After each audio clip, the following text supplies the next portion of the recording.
शिव ही क्यों सत्य है? हम भजन सुनते हैं ना, शिव ही सत्य है। और यह शास्त्र का महावाक्य भी है, शिव ही सत्य है और सत्य ही शिव है। और हम शिव को कैसे जी सकते हैं? हम अपने जीवन में शिव को जी सकते हैं। कैसे जी सकते हैं? साधकों, सबसे पहले महत्वपूर्ण बात को समझते हैं कि जो तत्व हमेशा एक जैसा रहे, भूतकाल, वर्तमान और भविष्य काल में एक जैसा रहे। ऐसा नहीं है कि भूतकाल में वह पहले छोटा था, अब वर्तमान में थोड़ा बड़ा हो गया है और भविष्य में और अधिक बड़ा होकर वृद्ध अवस्था को प्राप्त हो जाएगा, तो वह सत्य तत्व नहीं हो सकता। जो स्थान के साथ परिवर्तित हो रहा है कि इस स्थान पर उसका रूप अलग है और किसी अन्य स्थान पर उसका रूप अलग है, वो भी सत्य तत्व नहीं हो सकता। समय के हिसाब से जो स्वयं को बदल रहा है, वह भी सत्य तत्व नहीं हो सकता। जो मेरे साथ व्यवहार कुछ और ढंग से कर रहा है और किसी अन्य व्यक्ति के साथ किसी और ढंग से व्यवहार कर रहा है, तो वह भी सत्य नहीं हो सकता।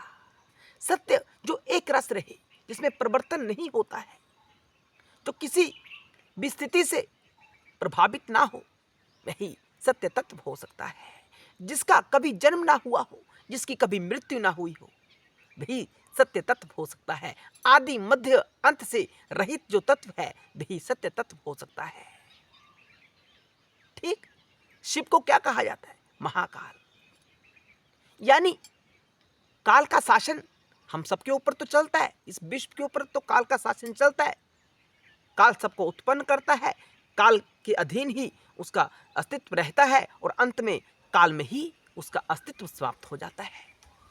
ये कहानी सारी संसार की है महाराज। ये बातें इस संसार के ऊपर लागू होती हैं, लेकिन जो काल को खा जाता है, जो काल के ऊपर नियंत्रण करता है, उसे महाकाल कहा जाता है, उसे शंकर कहा जाता है, उसे शिव कहा जाता है। हर हर महादेव, जय महाकाल। साधकों, हम सबको उसी सत्य तत्व की आराधना करनी चाहिए। जो रूप बदल रहा हो, उसकी आराधना क्यों करना है? जिसकी दृष्टि में सभी एक जैसे हों, दैत्य, दानव, राक्षस, सभी एक दृष्टि। ऐसा कौन देव है? शंकर है, शिव है। शिव के पास सभी जाते हैं, देवता भी जाते हैं वरदान लेने के लिए और दैत्य भी जाते हैं। हम सब मनुष्य तो जाते ही हैं। शिव सबको एक दृष्टि से देखते हैं। इससे सिद्ध होता है कि शिव सबके माता पिता हैं। शिव सबके पिता और मां जगदम्बा सबकी माता है। शिव और शक्ति का ही यह सारा खेल हो रहा है। ऐसा नहीं है कि शंकर जी के पास देवता ही जाते हैं, वो दैत्यों का सम्मान भी करते हैं, उनको भी वरदान देते हैं। जिसने जितनी तपस्या करी होगी, उसको फल अवश्य प्राप्त होता है। यह शंकर का, महादेव का नियम है। वो बुद्धि का प्रयोग नहीं करते कि किसको वरदान देना है, किसको वरदान नहीं देना है, क्योंकि शंकर को परवाह ही नहीं है। वो नहीं सोचते कि वरदान प्राप्त करके या भविष्य में क्या करेगा, उत्पात मचाएगा। वो नहीं देखते, क्योंकि वो इन सब स्थितियों से ऊपर उठ चुके होते हैं। इन सब स्थितियों में नहीं है शिव, इन सब स्थितियों से बाहर है। ये उनके पटल पर खेल हो रहा है, शक्ति तांडव करती है। शिव के पटल पर, शिव के भक्ष स्थल पर शक्ति तांडव कर रही है। और जो तांडव हो रहा है, उस सबकी शंकर जी को कोई परवाह ही नहीं है। इसीलिए तो शिव सबको वरदान दे देते हैं, यही रहस्य है इसके पीछे। तो हमें शंकर जी की आराधना अवश्य करनी चाहिए। और जिस देव को आराधना के लिए कोई विशेष वस्तु नहीं चाहिए, एक लोटा जल का श्रद्धा भाव के साथ अर्पित कर दो, शंकर जी प्रसन्न हो जाते हैं, आपका शिव जागृत होना आरंभ हो जाता है। और जो सबकी और सब जिनकी पूजा करते हो, वही परमार्थ तत्व हो सकता है। राम जी ने किसकी आराधना की? शिव की आराधना की। कृष्ण जी ने किसकी आराधना की? शिव की आराधना की। उपमन्यु जी से उपदेश प्राप्त कर उन्हें शंकर की खूब आराधना की, शिव को प्रसन्न किया और पुत्र प्राप्ति की। ये शास्त्र में वर्णन है। शिव की आराधना सब कर सकते हैं।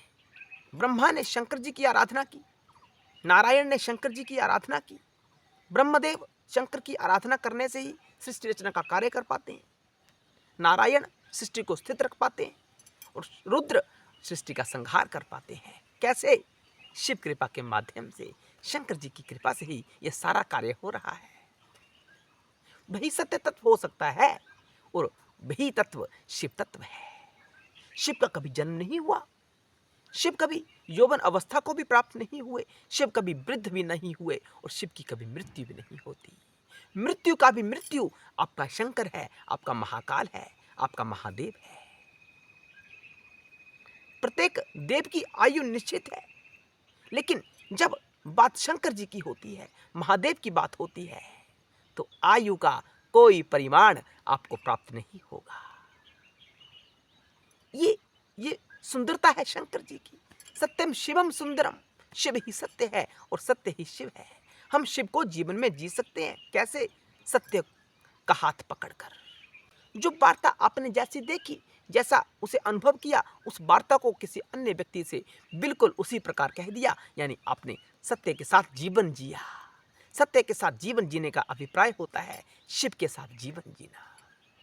जो व्यक्ति सत्य का आचरण कर जीवन यापन करता है, तो ऐसा समझो वह शिव स्वरूप ही है, क्योंकि सत्य शिव है और शिव के साथ उसने जीवन यापन किया, यानी सत्य के साथ जीवन यापन किया, तो उसका दर्शन, उस व्यक्ति का दर्शन करना शिव का दर्शन करना कहलाता है।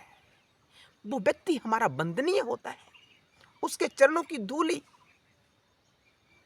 विभूति, सात्विक विभूति बन जाती है। और जहां वह रहता है, जहां शिव का भक्त रहता है, वह स्थान क्या बन जाता है? तीर्थ स्थान बन जाता है।